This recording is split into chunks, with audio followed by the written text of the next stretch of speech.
And here we are in another fast.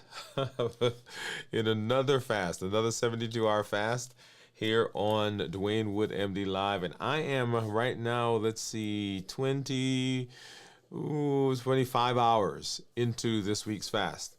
Welcome, welcome. We are using fasting as that amazing tool, one of the amazing tools to help put our diabetes in remission. Hey, if you're new to me, I'm Dr. Dwain Woode. That's Wood with an E. The E stands for endocrinology. Here on the channel, I educate, I empower, and I encourage you to take charge of your health and your life, avoid complications, and go to the next level. And in this year, new year, new you.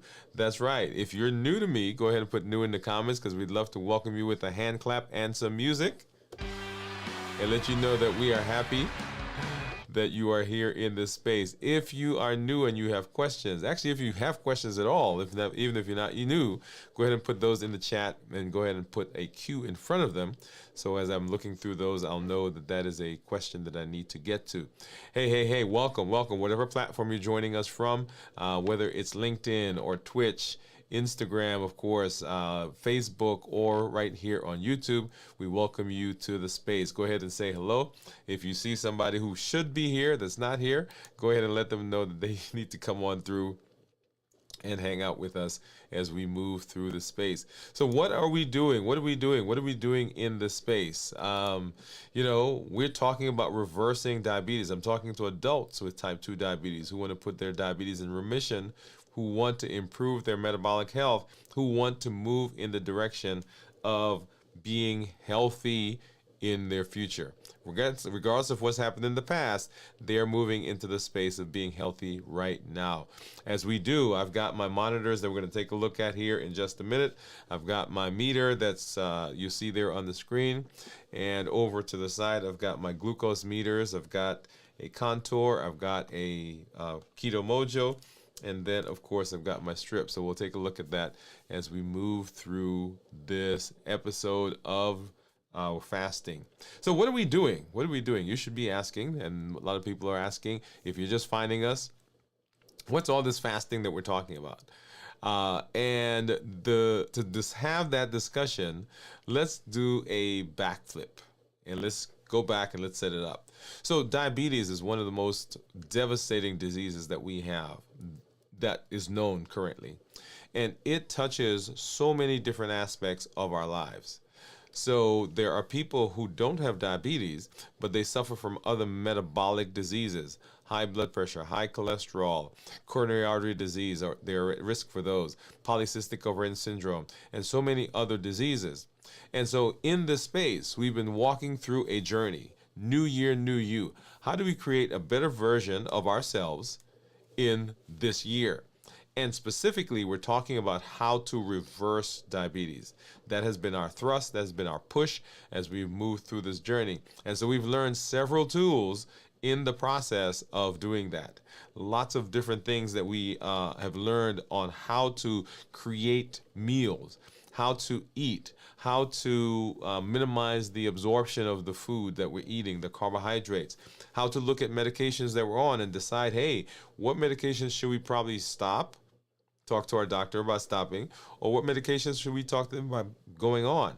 One of the big groups of medications that's out there right now are the GLP-1 receptor agonists. Those are those medications that people are using for diabetes, but are also giving benefit in terms of weight loss.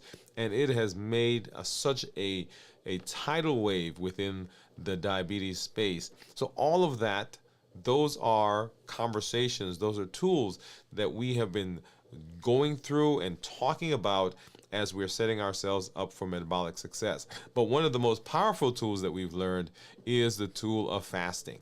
That's right.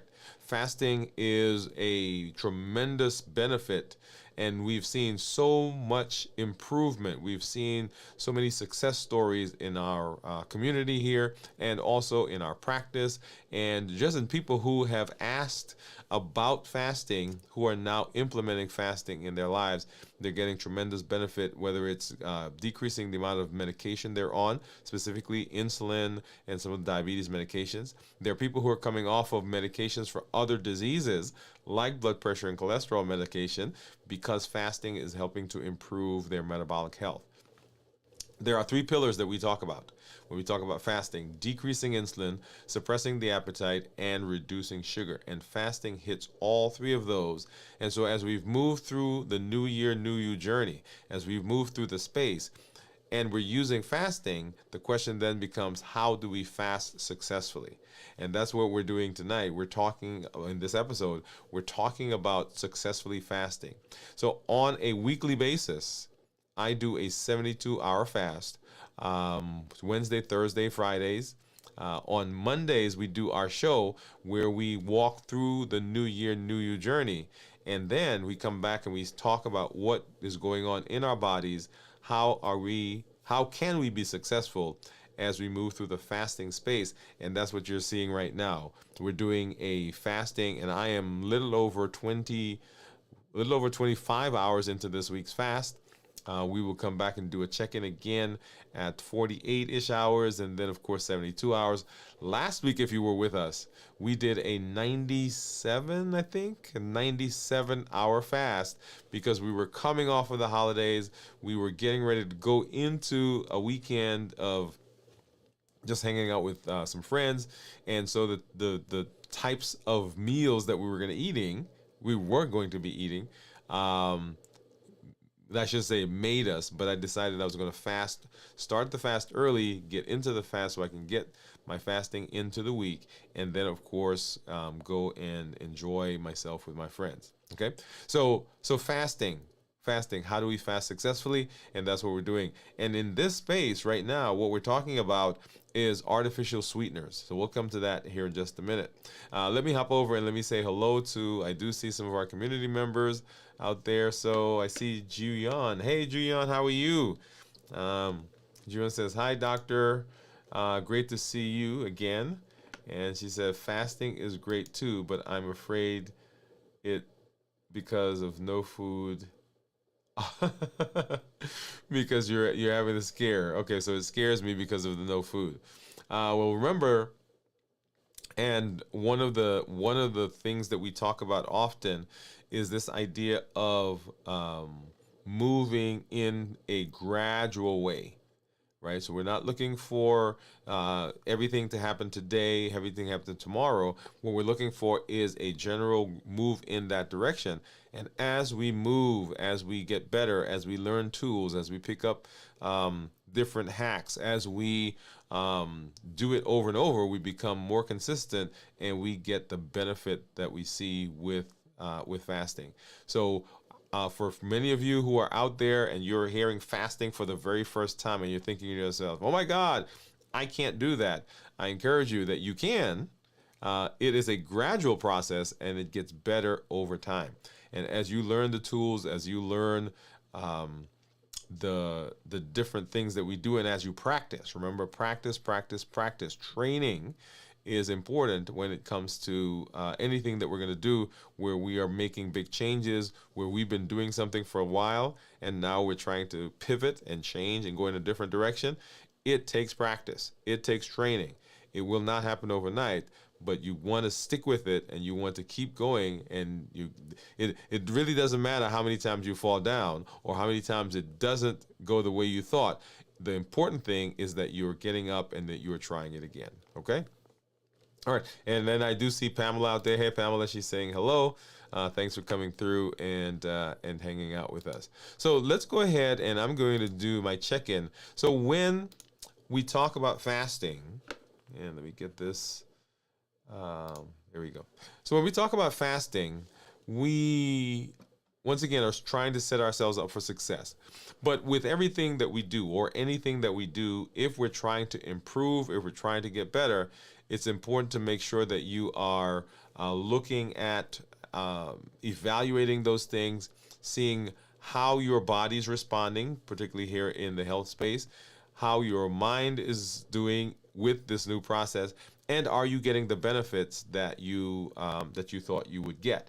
And so on a, as I go through my 72-hour fast, we do a check-in, and I do a check-in every time we come on as we're moving through the space so that we know where I am, how I'm feeling, and what is going on with me.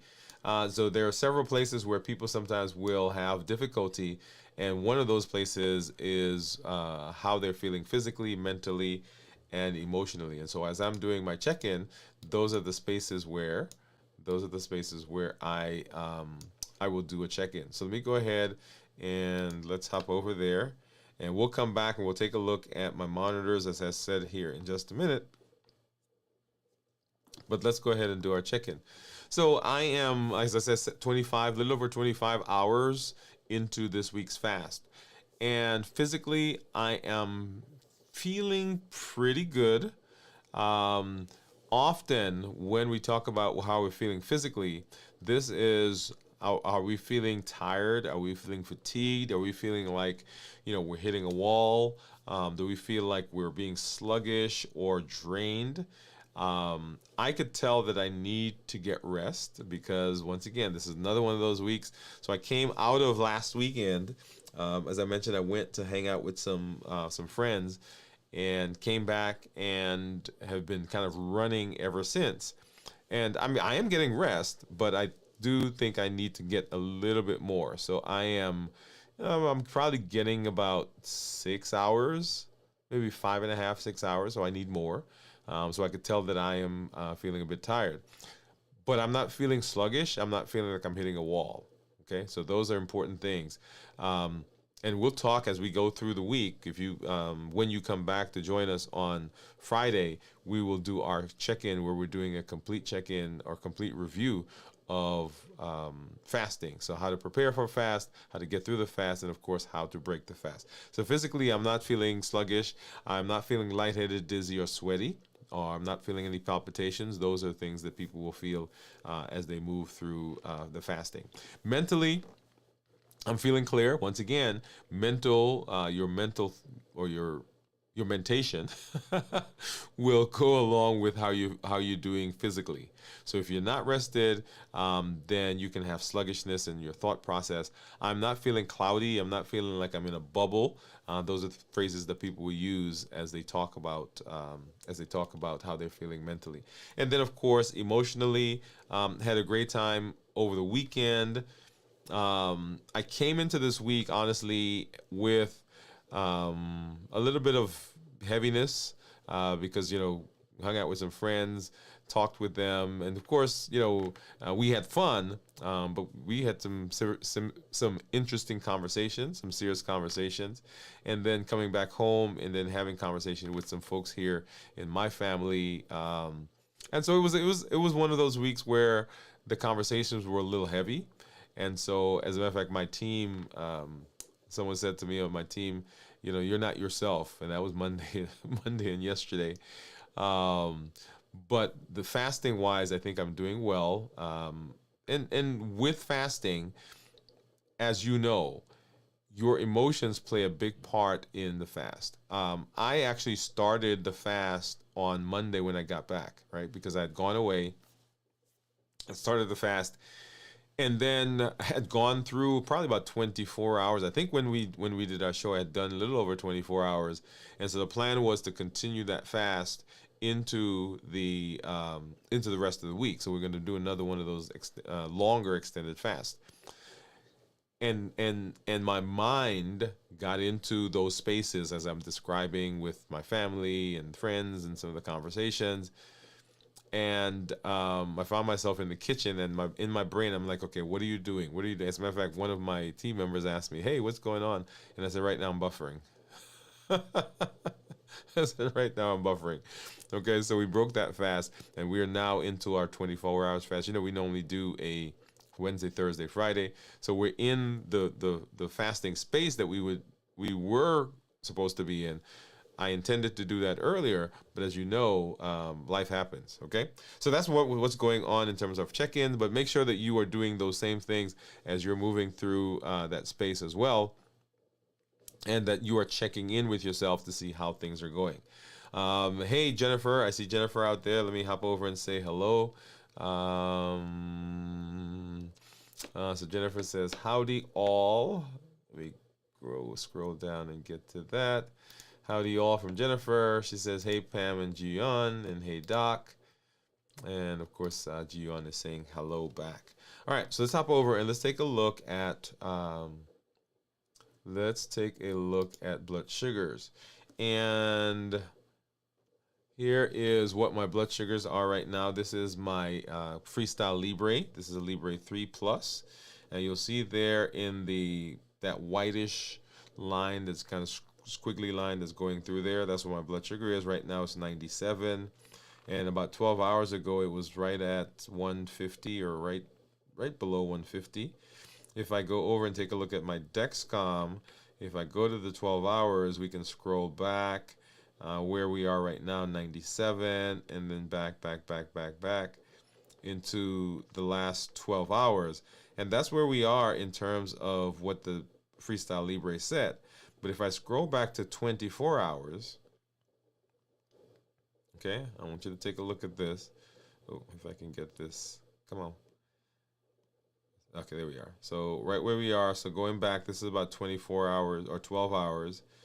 Going back before that, though, this was all buffering right there. You guys see that? All right.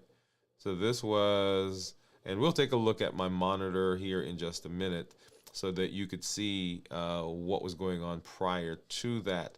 And then right around there, right, I had a conversation with one of my family members, and then boom, there it was, right there. Okay, and then actually it was before that, because it's now 25 hours.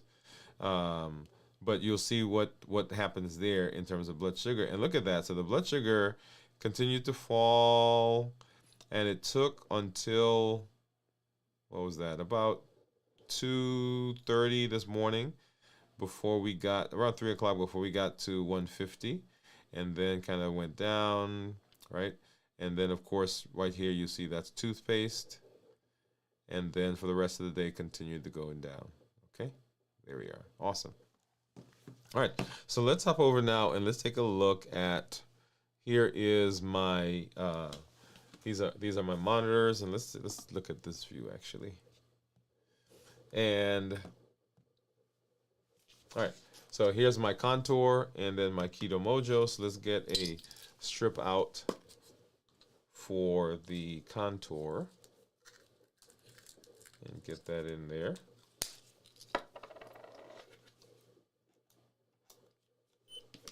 All right, and then this, so for Keto Mojo, I've got 2 strips. So the brown is for the glucose, and then the blue is, I think you can see that's blue. That's for ketones, right? So let's go ahead and let's open this up. And that one opened kind of odd. Let's see, let's get this out of here. All right, so there we are. And so here is, all right, so that's my ketone, that's glucose, and then I'm going to open this one and just have it ready off to the side. And then grabbing my little container, and we're going to take out one of these. I'm going to grab, these are the ones that I am preferring now. All right, so basically you twist that off, and you should see, you should be able to see, let me see if I can do that. All right. Maybe there you see, okay, the little needle. And then we'll basically find a spot here, and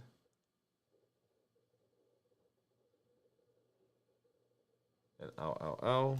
It's okay, so we got a good drop.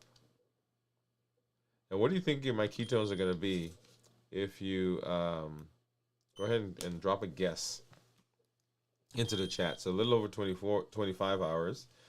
So 95 for for Keto Mojo, 97 for Contour, and then of course right there you'll see 96 for the Freestyle Libre. Let's go ahead and get a strip in for the ketones and get that going. Cool. All right. Okay, so yeah, so if you think you have, if you think you know what it is, go ahead and drop that in. And of course, I won't let you see that right now. So Steve, so Steve comes in just in time to give a guess. Steve says he thinks it's going to be 0.4. Hello, Steve. How are you, man? Thanks for stopping through. Let's go ahead and get Steve up on the There you go. He says, hello, ladies. And he says, point 4. Jennifer saying, hello, Steve. Hi, Steve. Hey, hey. Jennifer says she thinks it's going to be point 2. Okay, we'll see. All right, so let's hop over. And so, let's talk. Let's talk a little bit about, well, not a little bit. We're going to talk about our topic. And we're talking about artificial sweeteners. Artificial sweeteners. And why is that? Why is that important? Well, if we're going to have a conversation about sweeteners, I think it makes sense to back up a little bit and to really set the stage for sweeteners. Why have a conversation about sweeteners? And the reason that we have a conversation about sweeteners is because, first of all, sugar is everywhere. I probably could just stop right there. Okay? So sugar is everywhere.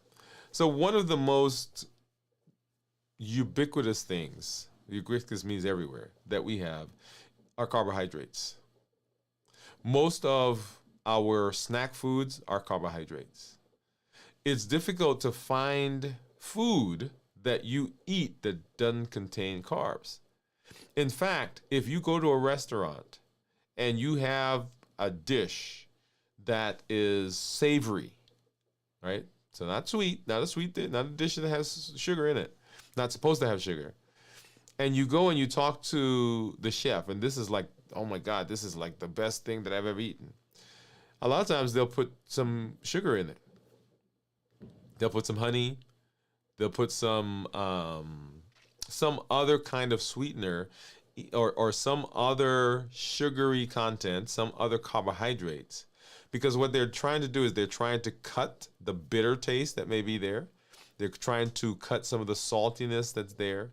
They're trying to meld some flavors together, right? And so even in things that are not supposed to have sugar, there's sugar. In fact, if you get a good steak, a lot of the rubs that you may have for steak will have some brown sugar or some molasses in it. Yeah. If you are making chicken, if you are making any kind of sauce and you're starting with some packaged material, then there'll be carbs in it. If you buy a diet drink and you look at what it says, it's like 0.000 something grams of sugar in per serving. So there's sugar there. And so sugar is everywhere. And as we are talking about reversing diabetes, one of the pillars, right, pillar number 3, is reduce sugar. And so understanding where sugar is, very important. And then if we still like the taste, if we like the flavor, if we like that sweetiness, how can we get that? And that's where artificial sweeteners come in. Okay? So, but if we look at sugar, there are lots of different places where we find sugar. There are lots of hidden sugars. In fact, there are probably about 60 different names or more of sugar, right? You'll see several of them there. And these are common names, but they can include things that you've never heard of, right? So common things that we've heard of course, high fructose corn syrup, dextrose, maltose, all of those are things that we know of, that we've heard, that we see.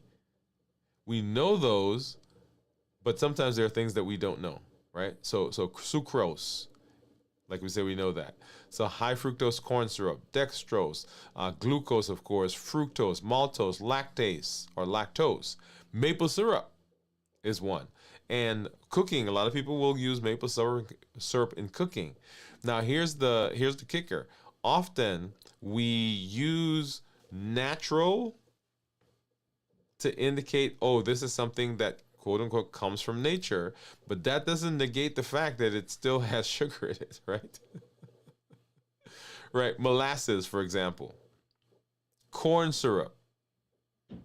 agave nectar, sorbitol, brown sugar, coconut sugar, raw sugar, evaporated cane juice, right? So now we're using juices. So we evaporate it, concentrate it, and we use that. So one of the most popular ways of sweetening things is with apple juice, or apple juice concentrate, I guess I should say.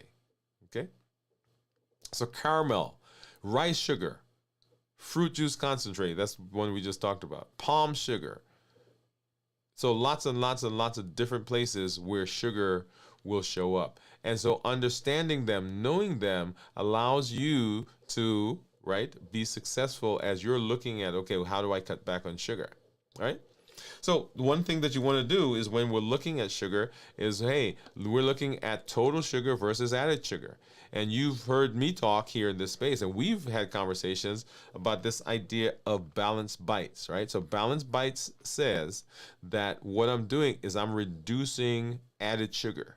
So not that the thing I'm eating doesn't come with sugar. For instance, orange juice. Orange juice has natural sugars. Apple juice has natural sugars.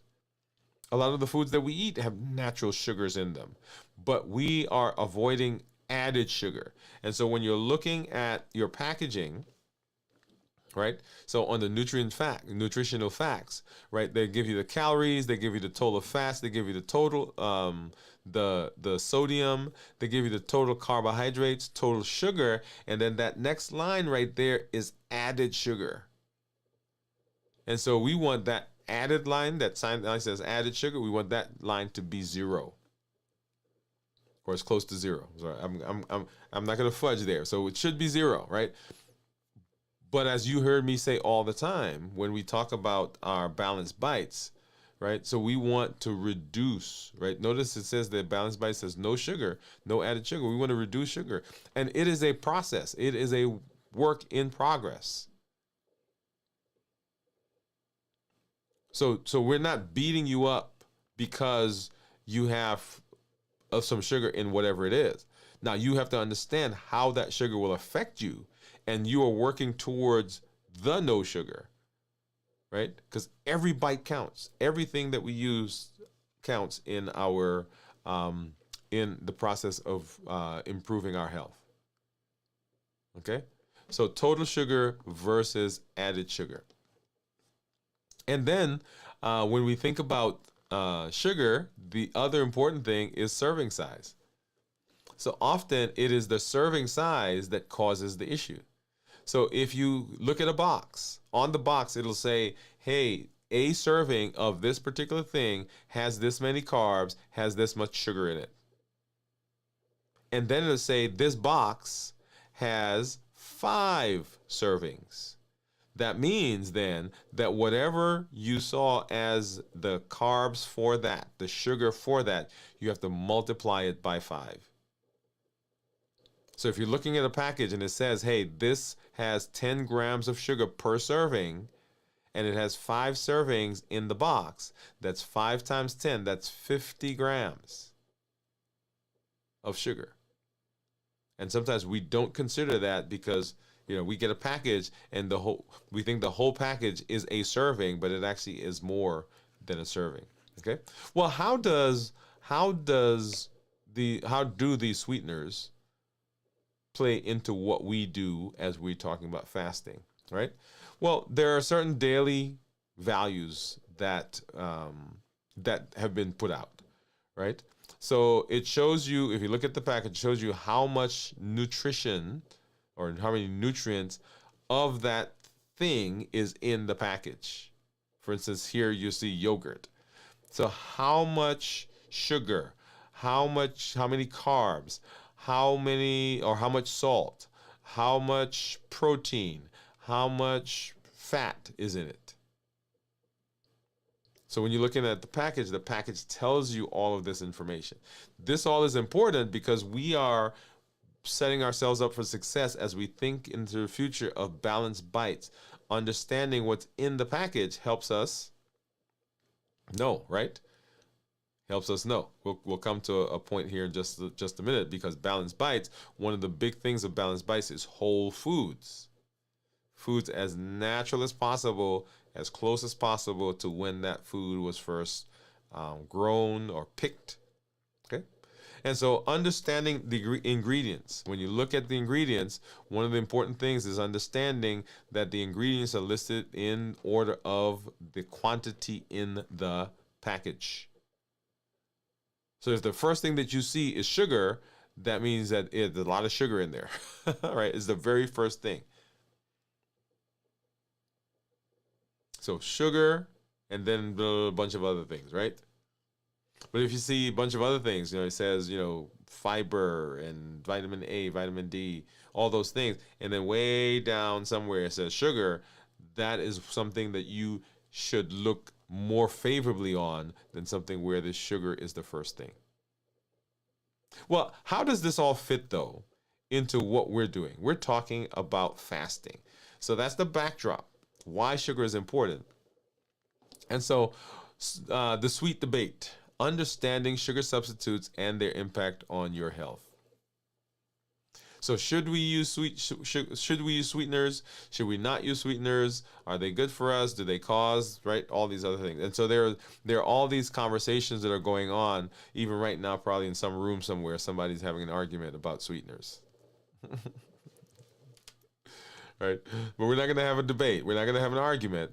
What we want to do is we want to understand some of what goes into sweeteners, right? So we're talking about what are some benefits, drawbacks, and practical uses of sugar substitutes. Benefits, drawbacks, practical uses of sugar sweeteners. So what are sugar sweeteners? What are sugar substitutes, right?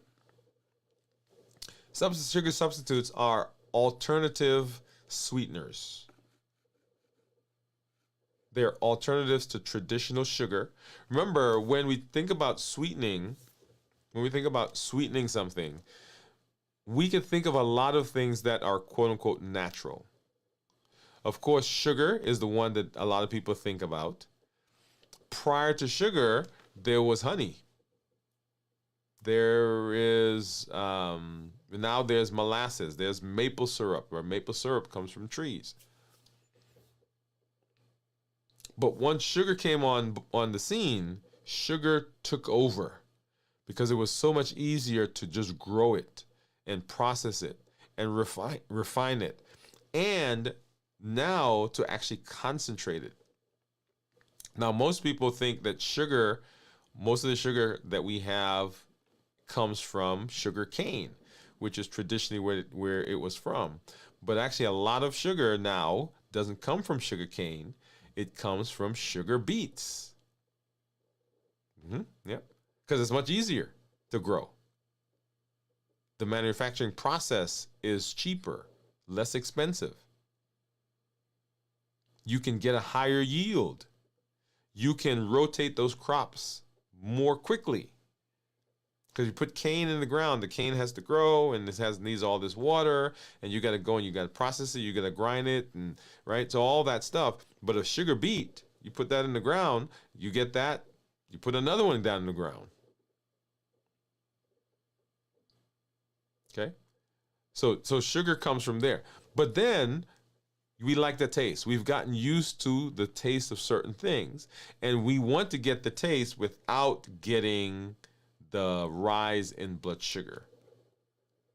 And so hence, here comes sugar substitutes. And there are a lot of sugar substitutes that are out there. Okay. There are natural sugar substitutes, and those are things like stevia, monk fruit, erythritol, xylitol. Okay. And when we think about these, you're not seeing my, there we go. So when we think about these, substitutes, these are substitutes that are considered natural. We'll talk here in a minute about some of the artificial ones. So for instance, stevia has 0 calories. It comes from leaves, right? The stevia ribautain leaves. So the benefits of that. So no sugar. It doesn't cause a blood sugar spike, but it's kind of bitter. Okay. So monk fruit, very sweet, actually a lot sweeter than sugar. So it has no calories, no impact on blood sugar. It often is mixed with other sweeteners, right, to make them taste better. Erythritol, low calorie sugar alcohol. It does not spike the blood sugar, but it may cause GI discomfort, right? Because it can cause bloating, and the bacteria can take it and use it, and yeah, causes some issues there. And of course, xylitol, right? So it has a low glycemic index. It's good for dental health. Drawbacks: it can cause digestive issues, and it can be bad for pets. So those are the natural substitutes. And then of course there are artificial ones, so aspartame, sucralose or Splenda or saccharin. So aspartame is found in diet sodas and sugar-free gum.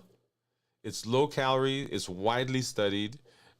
As a matter of fact, if you had to pick one that we see more often, it's probably aspartame. There's some controversy around it because of what people say it can do. I mean, there's everything from blood sugar to cancers to immune responses to it. Of course, people who have phenylketonuria or PKU are people that should not do this because it can cause problems for them, right? Aspartame.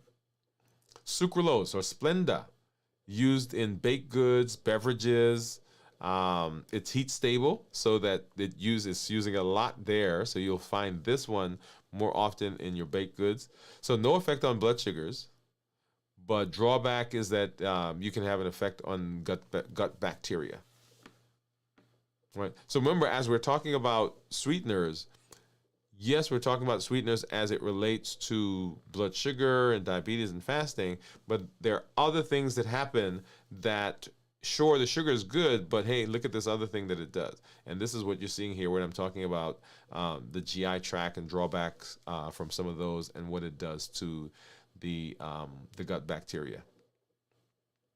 Okay, so sucralose or Splenda, stable in heat, has some issues with gut bacteria. Or the next one is saccharin. Saccharin is used in tabletop sweeteners and diet sodas. 0 calories. It is very sweet, and it can have a bitter aftertaste. That's one of the things with some of the sweeteners. As you use them, people say, I could tell that this is artificial sweetening because there's that aftertaste. A lot of things will have that. Whenever I use, and I don't think I have, I don't think I brought any. Oh, hey, okay, hold on a second. So for my, when I'm fasting, one of the things I use is artificially sweetened teas. Right, and here's one of them. Let's see. There we go. So this is Gold Peak tea is what I use, and it is artificially sweetened. And I like this because when I drink this, I can't taste an aftertaste. Like there are certain teas that I drink, certain artificially sweetened teas that I drink, and I could tell that it's artificially sweetened. This, I can't tell. The other one I use, I don't think I have a bottle of that. And in fact, as soon as I said that, I just forgot it's not Gold Peak. This is Gold Peak. It's the anyway. I just lost the train of thought, or forgot that. But that one doesn't taste. Excuse me. That one doesn't taste like it's artificially sweetened either. Okay. All right. So saccharin. So benefits of saccharin, like I said, used in tabletop sweeteners, lots of diet sodas, 0 calories, very sweet.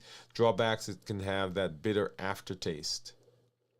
And so, as we're talking about what we are doing in our fasting space, the reason that artificial sweeteners are important is because we want to know which ones will support our fast. And as last week we talked about which things can break our fast.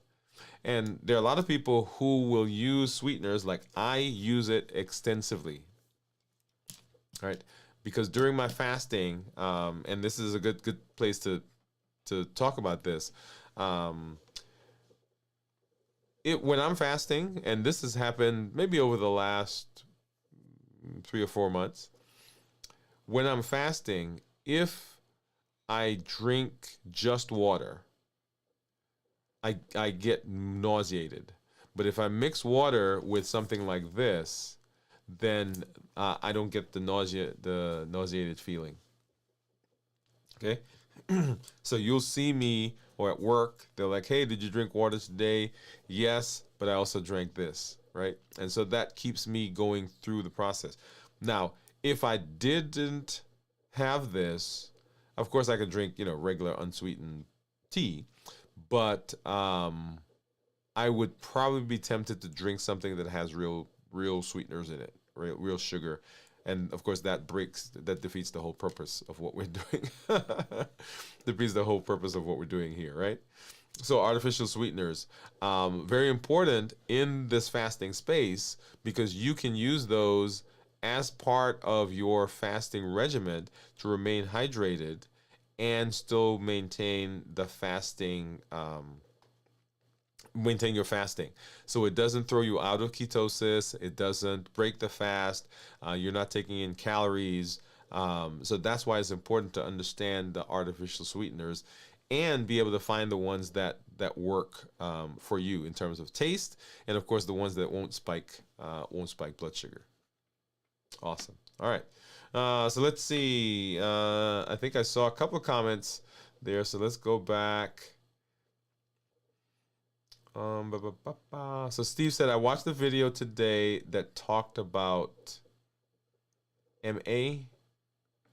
Oh, maltose. Okay. I was like, MA. Okay. What did they say, Steve? Drop that in the comments. What did they say? Right. So maltose. Oh, yeah. Steve says maltose.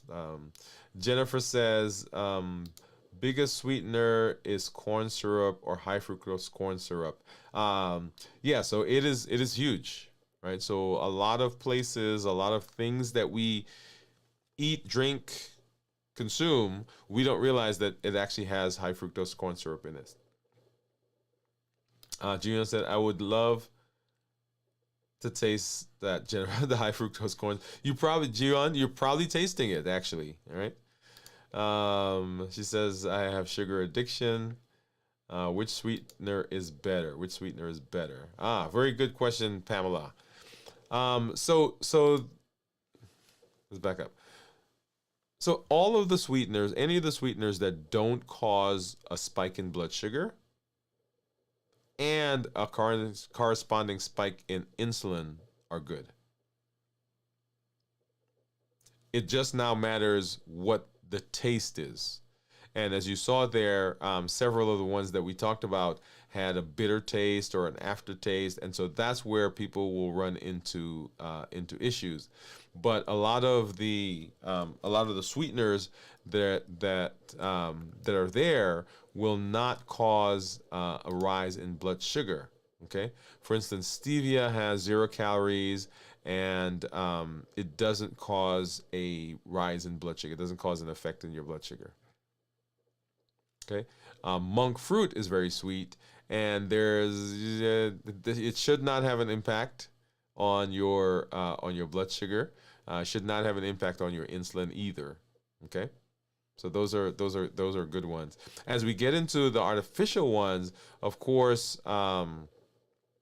aspartame is one that people use all the time. And as a matter of fact, because it doesn't have calories and it doesn't cause a blood sugar spike, that's why it's in a lot of different things. Okay. All right. And then Steve says, they just said usually listed in the ingredients and not listed as a sugar camouflage, right? Yeah, so there's a lot of, I shouldn't say a lot. There are places where it's not listed and it actually has sugar. And so I think that's very deceptive. I don't know how we change the policies, but you have to be careful. If you are in any way interested in um, making sure that you are avoiding sugar, for instance, as we're talking about new balanced bites, is you're gonna have to look and you're gonna have to research certain foods. Okay. Jennifer says allulose is my favorite. I can with it. So Jennifer, I think I'm that last sentence. Oh, can. Sorry. You can with it. Yes. Yes. Okay. Okay. Thank you. I had to read that again, Jennifer. She cans with it. Yeah. Jennifer does a lot of canning and stuff out there. So you're gonna make a care package for us. We're gonna make a Dwain Woode MD care package, and we're gonna send it, and we're gonna share it. Share it. Okay. All right. So let's go ahead and let's take a look at glucose, and then we'll come back and we'll take a look at my ketones. All right. So here we are. So you'll see there that my average blood sugar of 147 over the last 14 days. I'm in target 74% of the time, target being anywhere from 70 to 180, and my glucose management indicator, which is a surrogate, which is an estimate, which is a calculated estimate of what my A1C would be, is 6.8. Okay? This is for 14 days. If I change to 90 days, it's probably going to be like 135. Okay, so 133 is my average over 90 days. I'm in target 87% of the time. Target, once again, being 70 to 180, and my glucose management indicator is 6.5. Okay, 6.5. And so that means if I were to get A1C there, it would approximate a 6.5. If I look at my daily graphs, so let's go back, and I want you guys to see. So here we broke our fast, if you remember last week. Okay, and then this is the weekend, y'all. Look at that. All right, so hanging out with the guys. All right, I had somebody who recently told me that they actually said, I shouldn't say somebody, but several people this week coming through the office said that they went on cruises and so forth. And so you understand, right? And so there's that. And so here, right, so I get up that morning, ate, blood sugar came down. And this is, I think, what I showed you guys on Monday when we did our show. And the point here was, had I not eaten again, so this blood sugar probably would have gone down to down into the 70s. And ate lunch and down again, and then ate again and down again. So here we did not do an 16-8, right? All right, and then coming into Monday, and so Monday we were coming down, doing our show right there, and then broke that fast and started eating, and then started fasting right in here. And that's what you see now, down at 25 hours, which would have been right about here. 25, right in there. 103. Okay, and then of course now 95. So we'll see what those numbers are as we move into the rest of our fast.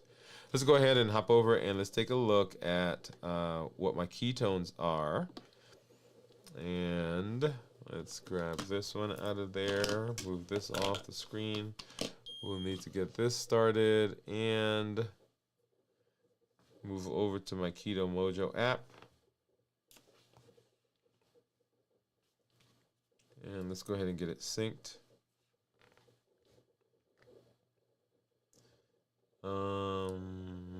You have, oh, wow, it's telling me I've never synced with this. That's not true.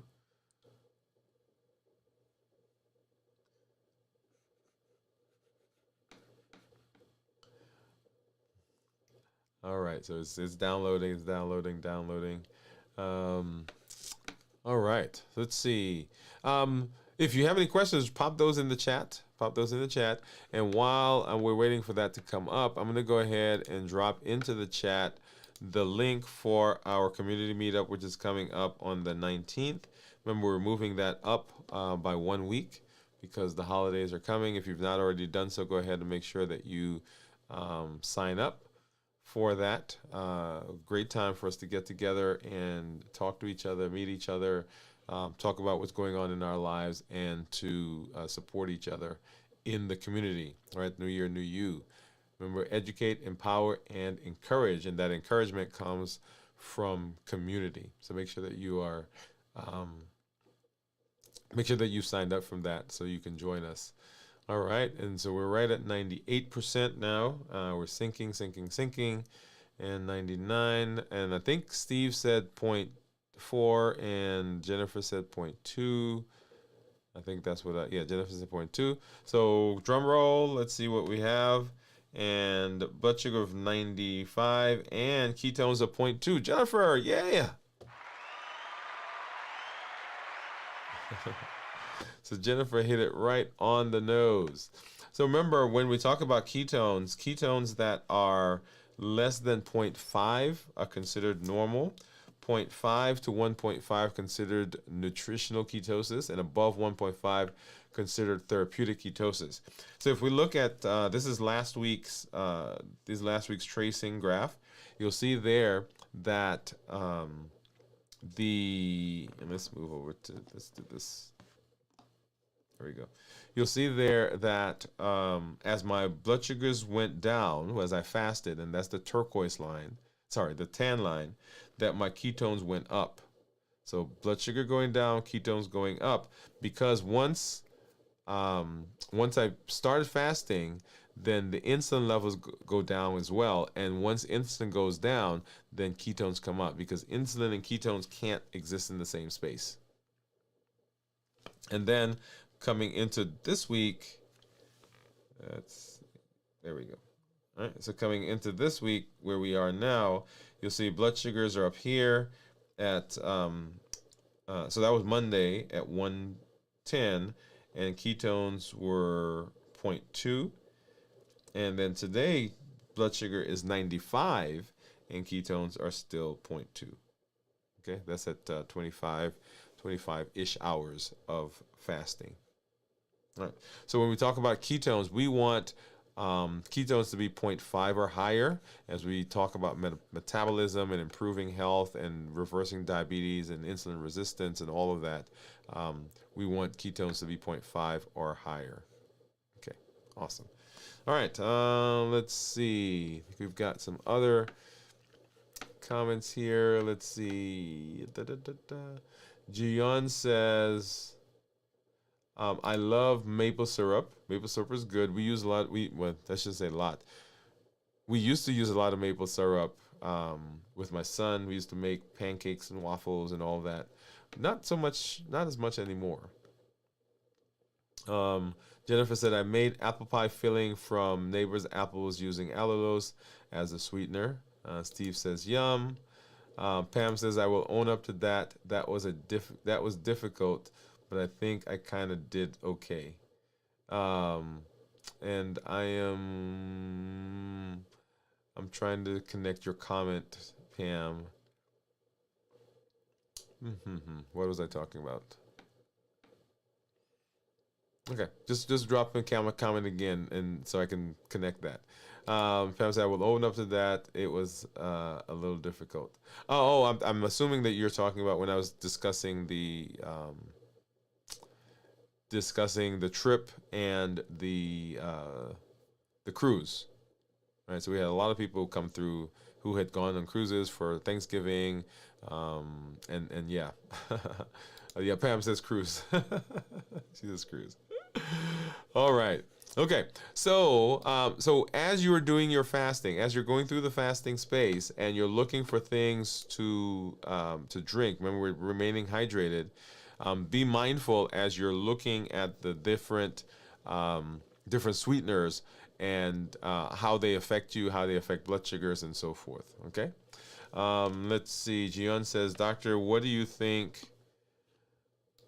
of only eating a meat diet. Yeah, carnivore diet, I think is what you're referring to, and there are a lot of people out there who do it. You know, there really is not a reason why someone has to consume carbs. Let me pause for a minute so that you hear that, right? There's not a reason why we have to consume carbs. Our body has the ability, unless you are been fasting or starving, for an extended period of time. Your body has ample amount of sugar that it can tap into, and then when the sugar goes away, because you've used up all the glycogen, then your body can tap into fat and break fat down, and in the process of converting or breaking fat down and using it, you get glycerol, and glycerol can be turned into sugar. Okay, so there's really no reason, no physiologic reason why you have to eat carbs all the time. Now, the very low carb diets, like the Atkins diet or the low carb diet or the ketogenic diet, all of those are minimizing the amount of carbs that you're taking in. But what more? I was gonna say what more better. That's not a good sentence. What I'm trying to say is, if you're decreasing carbs, right? Of course, a carnivore diet is like the ultimate decrease in carbs. But what's even better than the carnivore diet is fasting, right? Because you're not taking any carbs whatsoever in. Right? There you go. All right. All right. So as we move through the rest of this week, we will come back and we'll do our fasting check-in. We will go ahead and do, of course, we'll do our review on Friday as we talk about fasting in general, how to prepare for a fast, how to get through a fast, and then how to break the fast. And then Saturday night at 9 o'clock, video from the vault. Sunday morning, This Week in Review at 6 a.m. Central here on the show. And then we'll back next week on Dwain Woode MD Live. Remember, we have 2 more episodes of Dwain Woode MD Live. Our last episode will be on the 23rd. That's the Monday right before the holiday, before Christmas. We will continue to do our check-ins leading up to that. Our community meetup, of course, we've moved up 1 week because of what's coming up in the rest of the month, and you want to make sure that you are there as we get ready to launch into the new year with limited living, or limitless limited with limitless living, as we elevate to the next level. We're taking new year, new you, and we're building on that, and that is limitless living. It says that there's nothing outside of me and nothing that's in me that's going to prevent me from doing what I need to do to be successful in my health. Hey, thank you for being here. Thank you for hanging out with me. I'm always glad when I get to spend time in this space with you, with this community. Remember, you have unlimited potential, unlimited ability to make changes for your health and to set yourself up for metabolic success. We unpack that, we release it, we tap into that with the Triple E formula for success. We educate, we empower, and we encourage right here on this channel, with the blogs, with the podcast, with the challenges that we do, and then of course with this amazing community. Remember, we are reversing diabetes, the pillars: decreasing insulin, suppressing appetite, and then reducing sugar. What is very important to remember there is that there are a lot of things in our environment that will push us to eat and to break our fast and to eat the things we don't want to eat. That's given by the HEAT model: habits, emotions, access, and taste. Thank you for coming through. Remember, everything that you eat has a part to play in your body and the signals you're getting. So we want to fuel our body with balanced bites. Well, thank you once again, as I said, thank you for being here, all of you for coming through. This is Dr. Dwain Woode. That's Wood with an E. The E stands for endocrinology. Here on the channel, I educate, I empower, and I encourage you to take charge of your health and your life, avoid complications, and go to the next level. And in this year, new you. We'll see you at the next episode. Have a great evening, everybody. Bye-bye.